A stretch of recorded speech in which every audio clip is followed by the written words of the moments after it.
The following podcast is intended for a mature audience. Listener discretion is advised.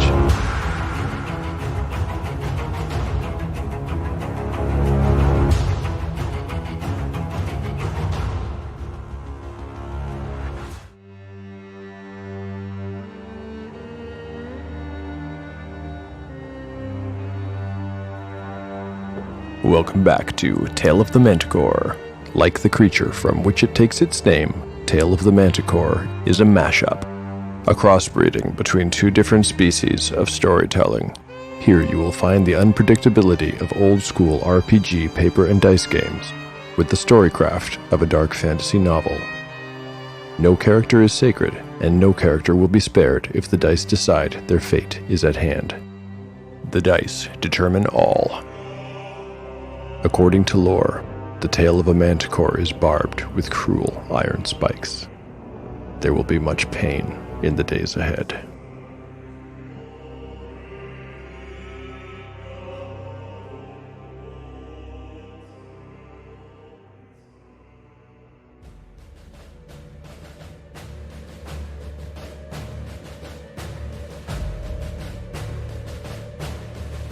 Last time on Tale of the Manticore. In Chapter 4, Kagan, Gyrios, Umura, and Soli investigate a room under the tower and tend to their wounds. Kagan, in particular, is in bad shape. Gyrios tends to him to the extent that he is able. Their investigation is interrupted by a knocking from behind a very small door set into the stone wall. Upon opening the door, the party finds none other than the girl who had abandoned them to fend for themselves with the ogre. Her name, she tells them, is Eridine. Gyrios convinces the party to release her and take her into their custody until they can all safely escape the dangers of the forest. Unbeknownst to the party, their presence has been detected. The master of the house is aware of their intrusion and is preparing a deadly reception for them.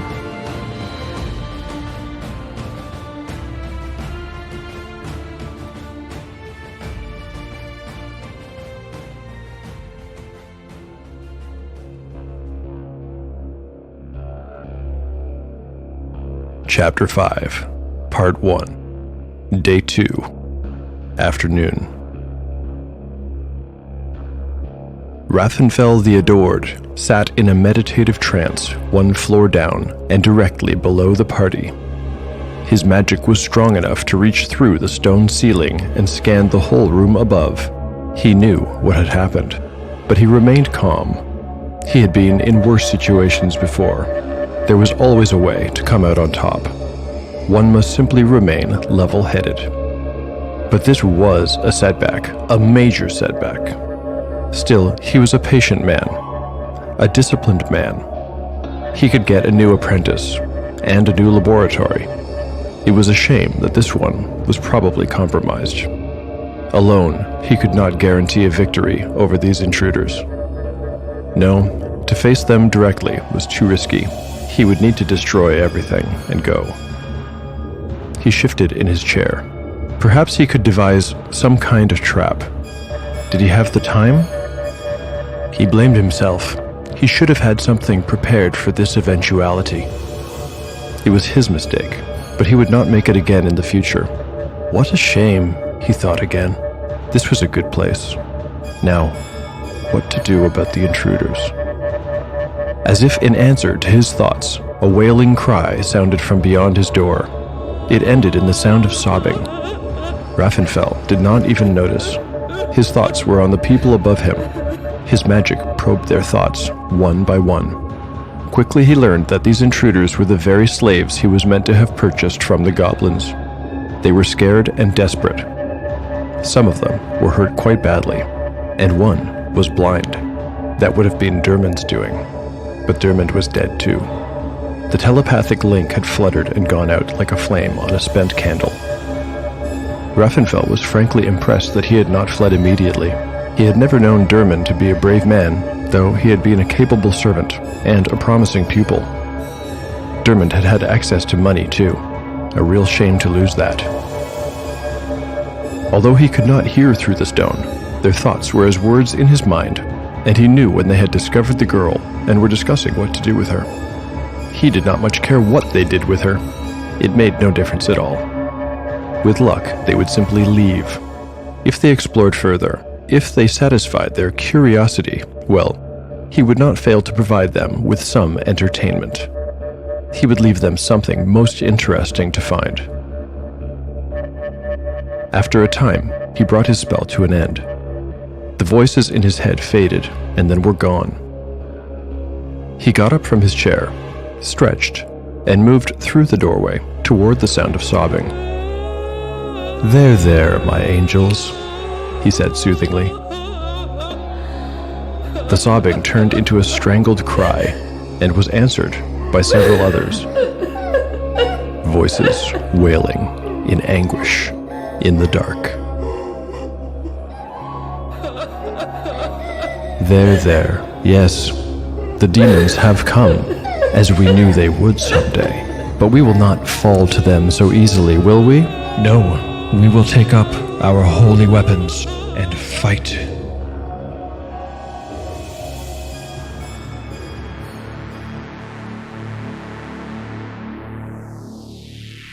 Because Raffen is a potential major NPC in our story, I'll roll his stats and include the roll in the podcast. If you're curious about Dermot, his stats are available too. Simply check out the blog. Okay, let's roll up the first real villain for Tale of the Manticore, Raffen the Adored.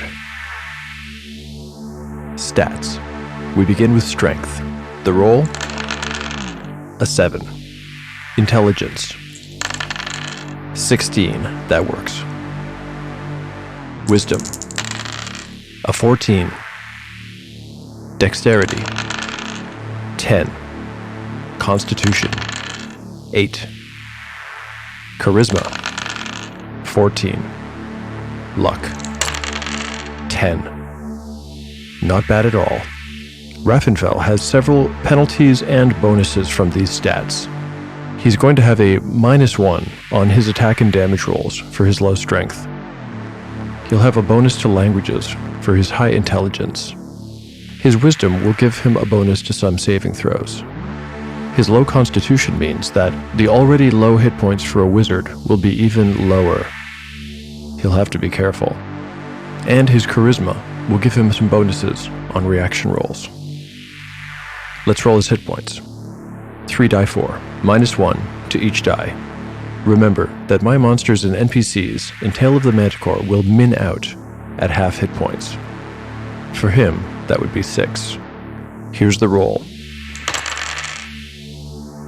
I've rolled a 10. However, I must subtract 3. Therefore, Raffen the Adored has a mere 7 hit points. His armor class, as he dresses only in robes, will be 9.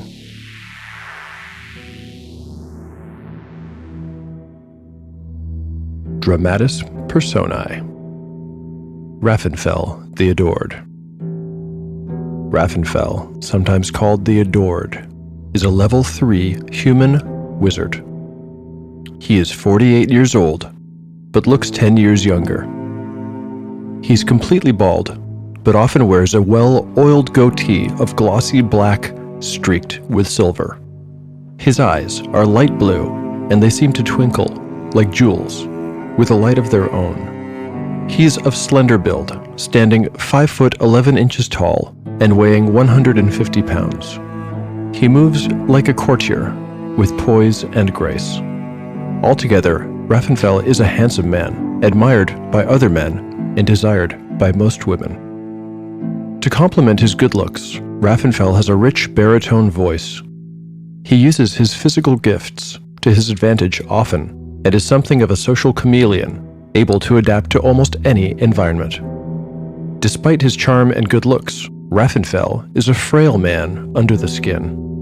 He avoids physical labor at all costs, as he gets hurt easily and is slow to heal, especially since passing middle age. Life has taught Raffen that rewards come not to the hard-working man, but to the prudent, and so his choices are always calculated. He does nothing impulsively and prides himself on his discipline. When faced with a conflict, he will always avoid it or run if he determines that the challenge will not easily be overcome. He will always learn from his mistakes and endeavor to correct them. For this reason, he is a very dangerous adversary. In his younger days, Raffen was a traveling salesman and something of a mountebank, selling charms, and his specialty, love potions. His adventures took him far and wide, and now, in his middle age, he is a man of considerable experience. His life as a hawker of fake love serums came to an end in the city of Silmoral, when he met a noblewoman of middle years named Elleraine. The two became romantically involved after Raffen found out that she was a sorceress of considerable ability. He wooed her and won her through various contrivances. He eventually convinced her to make him a real brewer of potions by teaching him some of the mystic arts. He proved an exceptional student, eager and intelligent, and their love affair continued successfully for some 6 years. During this time, Raffen gave up his business and began researching potion making in earnest alongside other studies in mysticism. He became fascinated with all magics having to do with casting glamours, charms, and mind reading. He enjoyed the irony that things he used to do as a fake, he could now do for real. Once he reached the point where he had felt he learned everything he could from Elleraine, he left her, disappearing in the middle of the night without leaving so much as a note to explain himself. Before leaving, he had thought it might be difficult to sever their connection. He'd thought he might miss her, but it was easy. In fact, after that night, he never gave her another thought. Well, all that happened long ago. Since then, he traveled the country, never staying in one town for very long. When the money ran out, some simple blackmailing of the local rich was a quick way to fill his purse. His primary ambition was the pursuit of his studies, which he would always conduct until the locals became suspicious and he was forced to pull up stakes. For the past year, he has made a home of the ruined tower in the Kingswood. He learned about the place through a man named Dermond, a young historian whom he befriended and eventually took on as an apprentice.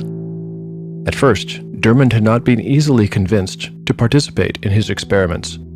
After all, the experiments called for a certain fortitude and moral flexibility. Some people may have even found his practices unsavory, even monstrous. But once Raffen taught Dermond a trick to easily charm women into his bed, the apprentice overlooked his scruples and would do most anything his master asked. Raffen worked on expanding and making comfortable his hidden laboratory for a time, making Dermond do all of the construction, of course, while he played the architect. Over time, he has had his well-funded and devoted apprentice source and deliver all of the alchemical equipment he needed, and even a few small luxuries. He also secured his test subjects through Dermond, or occasionally through a goblin tribe he approached using a mixture of patience, bribery, magical persuasion, and magical perception. Raffen does not wish to leave his current place of residence and research. He has a good thing going, unmolested by local towns while still able to secure live test subjects. If the intruders force him to abandon the place, he will not foolishly make a stand, but neither will he give it to them without exacting a price.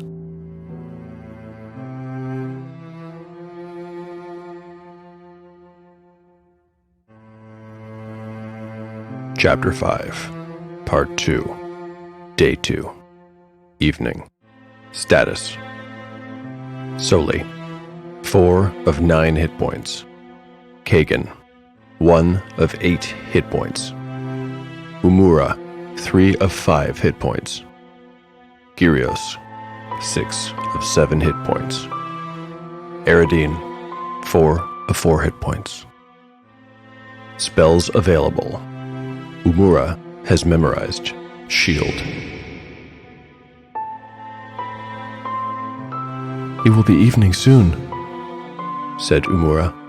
"I think it best we plan to stay here at least for the night." "Thank you," replied Kagan. He was adjusting one of Gyrios' bandages. I'm not sure how far I'd have gotten on this knee if we'd tried to press on, but perhaps with a little rest, it will be better in the morning. We'll want to get these bodies out of here and make sure there are no other dangers about before we do anything else. Umura tucked a stray lock of hair behind her ear. Let's see what's behind these doors, said Kagan. We can worry about the bodies later. You'll have to come with us, observed Gyrios. That lamp is our only source of light. Can you stand?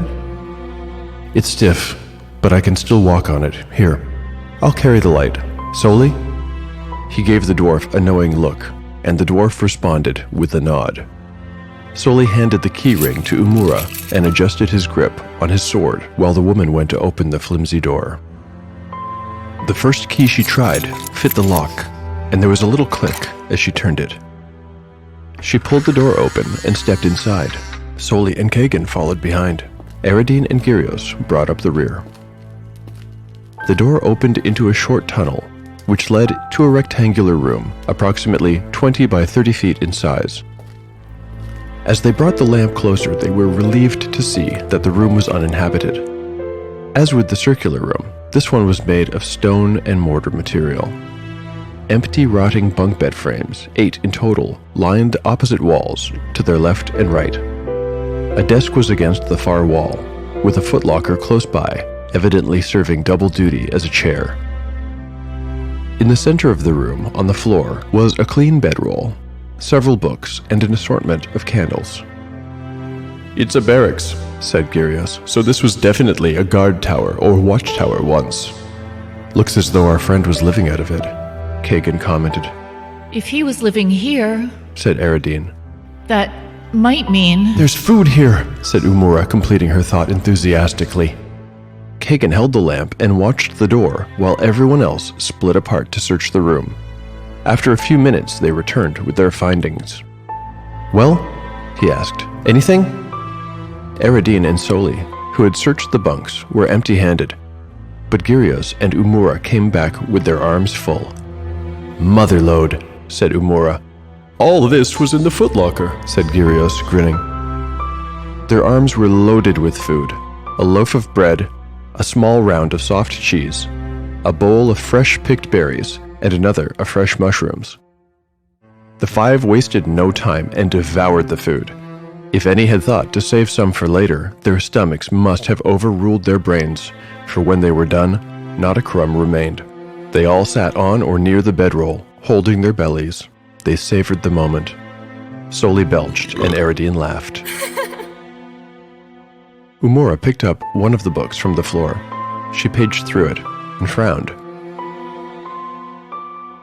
What's it about? Asked Eridine after a moment. It's not a storybook, dear. It's a lesson book on alchemy. See the formulas here? See where the man has written notes and questions in the margin? Eridine looked at the floor. Oh, I see. What's alchemy? It's a field of study concerning the properties of certain compounds and liquids and their effects when combined, and so on. Here, look for yourself, really. Umura turned the book around for Eridine to see. That's all right, said Eridine, waving her hand. I don't care much for books. Same with me, agreed Kagan. I'd rather talk to a real person. My father used to say the words in books mostly belong to the dead. Pah! Chided Gyrios. Peasant superstition. No offense, Kagan. Umura wasn't listening. She had put the book down and picked up another. She was paging through it rapidly, now frowning very deeply. She looked over her shoulder and back towards the desk. Gyrios, I think we missed something, she said, standing. Oh, I don't think so. I was most thorough, the cleric replied, puzzled. But Umura was already on her feet and heading back to the desk. I'm quite sure we looked through everything. Umura reached the desk and looked around. The desktop was strewn with papers. There was also an ink pot with a quill sticking out the top. Umura ignored these for now. Kagan, can you hold up your light just a bit? She asked. Kagan did so, and the party watched as Umura put her arm under the desk, reaching right to the back. As I thought, she proclaimed. When she withdrew her arm, there was a third book in her hand. "How in Masagar's name did you know?" asked Gyrios, incredulous. "All wizards have a spell book," said Umura, returning to the group. "Not a one of us would keep theirs out of arm's reach, and not a one of us would keep it unhidden." "Us?" asked Kagan. "Yes, us," replied Umura. You're a... Began Eridine. "Please don't say witch, child. Sorceress will do if you must have a word." Kagan looked at Soli and mouthed the word as a question. "Sorceress?" Soli looked back and shrugged slowly, not blinking. Over the next hour, Umura told them of her life before capture, of her training, and her ruined plans to study in Polbrook. "Surely you might still go to Polbrook," said Kagan. "I can go, of course," said Umura, sounding bitter. "But Gwilgodan takes on a new apprentice just once every 5 years. The chance has come and gone. He'll have made his selection by now." Do you have a book of spells? asked Eridine. "I did. Well, to be truthful, it was a book of spell. I've only ever learned the one. There is a great deal I have yet to learn. That is why I sought further training. Anyway, my book is gone now." Umura smiled a sad smile and looked away for a moment. "I should very much like to have it back, but—" "The book on alchemy," interrupted Gyrios. "The one with questions written in. May I take a look?" Umura shrugged and passed him the large volume. Gyrios flipped through it, as though hunting for some specific passage. "Ah, yes, here it is. I thought I noticed something when you showed Eridine. Umura, would you say that this is one person's handwriting, or two?" The cleric had his finger on a passage of margin scrawl. "Let me see." She took back the book, scanned it briefly, and set it down. "Damn, you're right, cleric. It's two. I should have noticed." She placed the book back on the floor, biting her lip. There was a brief moment, while realization dawned on them one by one, and then they were on their feet. "Kagan, you stay here," said Umura. "Gyrios, you get the Goblin's Club." Kagan started passing his dagger to Eridine, but stopped and looked to Umura as if asking her permission. Umura nodded decisively. "We are all in this together now." Kagan lit a candle from the lamp and then passed the lamp to Umura. She took the handle in her left hand. Her right gripped the hilt of the silver dagger with the blade pointed down. "Let's go," she said, and strode into the circular room. The party returns to the circular room. Eridine explains to the group that she has a keen sense of hearing and convinces them to let her listen at the door. If there is something making noise behind it, she will have a 1 in 3 chance to hear it. Here comes the roll. Eridine is pretty sure that there is nothing beyond the door and communicates this to the group.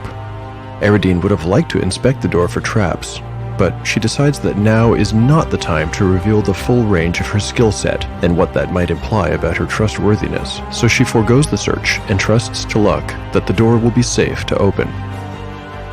Soli pushes the heavy trunk out of the way, and Gyrios fits the remaining unused key into the lock. It fits, and the door is unlocked with a click loud enough to make the cleric wince. Gyrios pulls the door open while Eridine readies her dagger, holding it by the blade and ready to throw, as Swin had once taught her to do. Behind the door is... nothing. It's just another room, similar in construction and dimension to the barracks, but without any special furnishings. Gyrios indicates that it's safe to enter, and the party follows him inside. A quick examination of the room shows that it had likely once been used as a storage room. There's a large trash pile in one corner, mostly consisting of the original contents of the room that had long ago gone to rot. There were leather items that had likely once been pieces of armor. They were completely dried out and unusable. There were also some metal items rusted beyond use, and a wooden bucket, split at the bottom. All this was piled atop 5 mattresses that had clearly been brought from the barracks. They were torn, yellow, stained with age. In another corner, the group is pleased to find a stack of firewood, some of it already split. A hand axe sticks out of the heavy round splitting block. This is promptly dislodged and delivered to Kagan, who, with only a candle for company, is already beginning to feel exposed and defenseless. Kagan accepts the axe with gratitude and comments that it's a good one and sharp. Loose on the floor, the group finds several other items of interest. There's a bronze chamber pot, 2 large glassware bottles of fresh water, and a small leather shoulder bag containing 4 flasks of oil and a simple tinderbox. This last item is a real find. Umura takes the bag, lifts it over her shoulder, and adjusts the buckles, making it snug. Finally, almost invisible in the dim pulsing light of their lamp, a trapdoor is set in the floor of the far corner. An iron ring has been set into it by which it might be locked, but there is no lock to be seen. Eridine is not afraid of dark places, but when she looks upon it, she feels a creeping sense of dread. Thank you for listening to Tale of the Manticore. If you enjoy what you've heard, please consider leaving a 5-star review for the show on iTunes. It helps a great deal. For show notes, more behind-the-scenes info, rants, and random thoughts, please visit taleofthemanticore.blogspot.com. Our story continues in the next chapter of Tale of the Manticore, the story where chaos rolls.